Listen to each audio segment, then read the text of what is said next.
भगवान बुद्ध के अनुयायियों को बुद्ध पूर्णिमा की बैसाख उत्सव की बहुत बहुत शुभकामनाएं। ये मेरा सौभाग्य है कि मुझे पहले भी इस पवित्र दिन पर आपसे मिलने, आप सभी से आशीर्वाद लेने का अवसर मिलता रहा है। 2015 और 2018 में दिल्ली में और साल 2017 में कोलंबो में मुझे इस कार्यक्रम से जुड़ने का, आपके बीच आने का मौका मिला था। हां, इस बार परिस्थितियां ही कुछ और हैं, इसलिए आमने सामने आकर के आपसे मुलाकात नहीं हो पा रही है। साथियों, भगवान बुद्ध का वचन है, मनो पुब्बम गमा धम्मा, मनोसेट्टा मनोमया, यानी धम्म मन से ही होता है, मन ही प्रधान है, सारी प्रवृत्तियों का अगुवा है।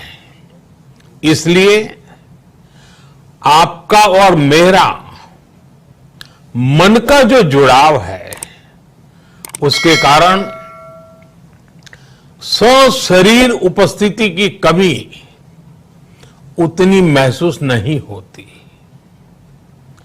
आपके बीच आना बहुत खुशी की बात होती, लेकिन अभी हालात हमें वो परमिट नहीं करते हैं और इसलिए दूर से ही टेक्नोलॉजी के माध्यम से आपने मुझे अपनी बात रखने का अवसर दिया। इससे बढ़कर के संतोष और क्या हो सकता है। साथियों, लॉकडाउन की इस विकट परिस्थितियों में भी वर्चुअल बैसाख बुद्ध पूर्णिमा दिवस समारोह, इसके इस आयोजन के लिए अंतर्राष्ट्रीय बौद्ध संघ प्रशंसा के पात्र है। आपके इस अभिनव प्रयास के कारण ही इस आयोजन में विश्व भर के लाखों अनुयायी एक दूसरे के साथ जुड़ रहे हैं। लुम्बिनी, बोधगया, सारनाथ और कुशीनगर के अलावा श्रीलंका के श्री अनुराधापुर स्तूप और वासुदेवा मंदिर में हो रहे समारोहों का इस तरह एकीकरण कितनी अद्भुत कल्पना है, कितना सुंदर दृश्य है। हर जगह हो रहे पूजा कार्यक्रमों का ऑनलाइन प्रसारण होना अपने आप में अद्भुत अनुभव है। आपने इस समारोह को कोरोना वैश्विक महामारी से मुकाबला कर रहे पूरी दुनिया के हेल्थ वर्कर्स और दूसरे सेवा कर्मियों के लिए प्रार्थना सप्ताह के रूप में मनाने का संकल्प लिया है। करुणा से भरी आपकी इस पहल के लिए मैं आपकी सराहना करता हूं। मुझे पूरा विश्वास है कि ऐसे ही संगठित प्रयासों से हम मानवता को इस मुश्किल चुनौती से बाहर निकाल पाएंगे, लोगों की परेशानियों को कम कर पाएंगे। साथियों, प्रत्येक जीवन की मुश्किल को दूर करने के संदेश और संकल्प ने भारत की सभ्यता को, संस्कृति को हमेशा दिशा दिखाई है। भगवान बुद्ध ने भारत की संस्कृति और इस महान परंपरा को बहुत समृद्ध किया है।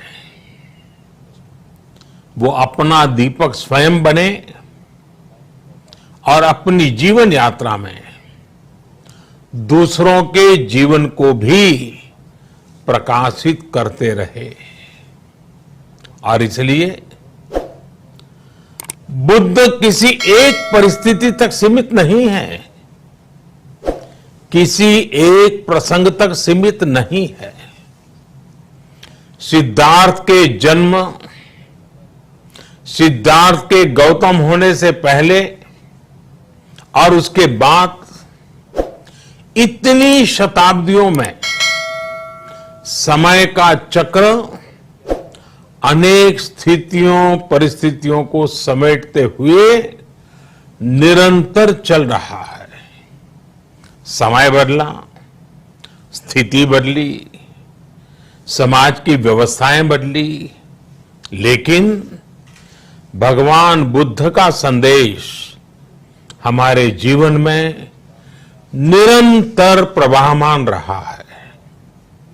ये सिर्फ इसलिए संभव हो पाया है क्योंकि बुद्ध सिर्फ एक नाम नहीं है, बल्कि एक पवित्र विचार भी है। एक ऐसा विचार जो प्रत्येक मानव के हृदय में धड़कता है, मानवता का मार्गदर्शन करता है। बुद्ध त्याग और तपस्या की सीमा है। बुद्ध सेवा और समर्पण का पर्याय है। बुद्ध मजबूत इच्छा शक्ति से सामाजिक परिवर्तन की पराकाष्ठा है। बुद्ध वो है जो स्वयं को तपाकर, स्वयं को खपाकर, खुद को न्योछावर करके पूरी दुनिया में आनंद फैलाने के लिए समर्पित है। और हम सभी का सौभाग्य देखिए, इस समय हम अपने आसपास ऐसे अनेकों लोगों को देख रहे हैं जो दूसरों की सेवा के लिए, किसी मरीज के इलाज के लिए, किसी गरीब को भोजन कराने के लिए, किसी अस्पताल में सफाई के लिए, किसी सड़क पर कानून व्यवस्था बनाए रखने के लिए चौबीसों घंटे काम कर रहे हैं।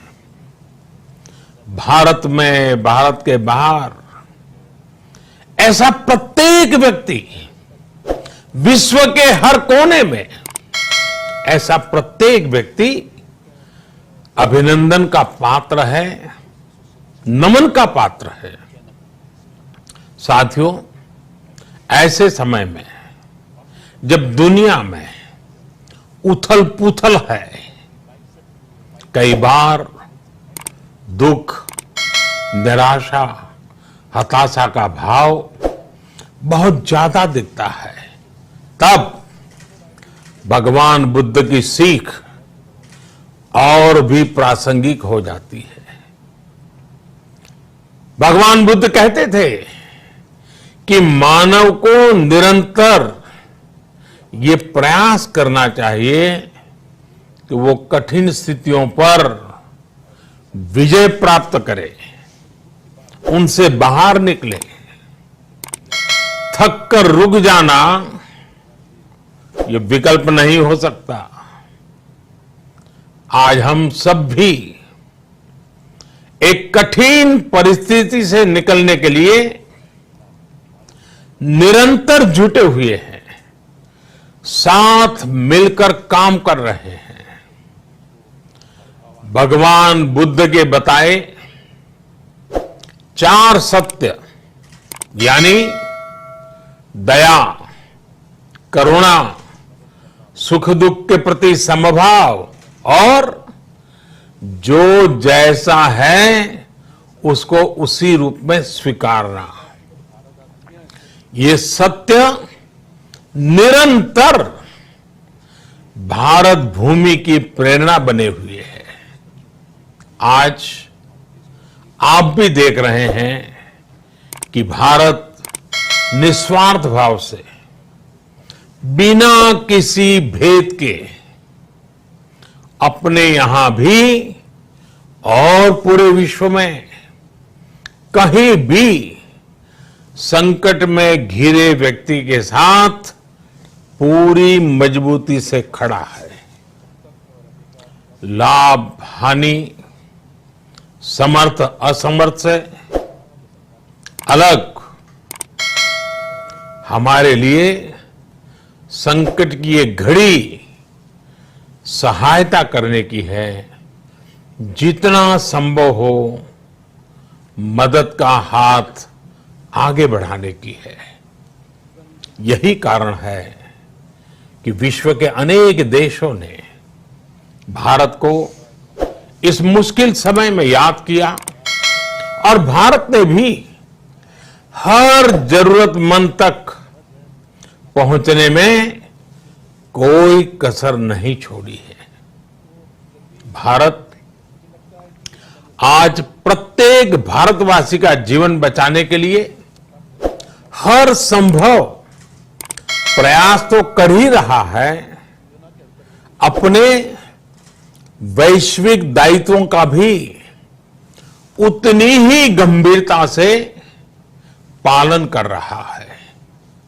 साथियों, भगवान बुद्ध का एक एक वचन, एक एक उपदेश मानवता की सेवा में भारत की प्रतिबद्धता को मजबूत करता है। बुद्ध भारत के बोध और भारत के आत्मबोध दोनों का प्रतीक है। इसी आत्मबोध के साथ भारत निरंतर पूरी मानवता के लिए, पूरे विश्व के हित में काम कर रहा है और करता रहेगा। भारत की प्रगति हमेशा विश्व की प्रगति में सहायक होगी। साथियों, हमारी सफलता के पैमाने और लक्ष्य दोनों समय के साथ बदलते रहते हैं, लेकिन जो बात हमें हमेशा ध्यान रखनी है वो ये कि हमारा काम निरंतर सेवा भाव से ही होना चाहिए। जब दूसरे के लिए करुणा हो, संवेदना हो और सेवा का भाव हो, तो ये भावनाएं हमें इतना मजबूत कर देती हैं कि बड़ी से बड़ी चुनौती से आप पार पा सकते हैं। सुप्पबुद्धम पबुज्जन्ति सदा गौतम सावका, यानी जो दिन रात हर समय मानवता की सेवा में जुटे रहते हैं, वही बुद्ध के सच्चे अनुयायी हैं। यही भाव हमारे जीवन को प्रकाशमान करता रहे, गतिमान करता रहे। इसी कामना के साथ आप सभी का बहुत बहुत आभार।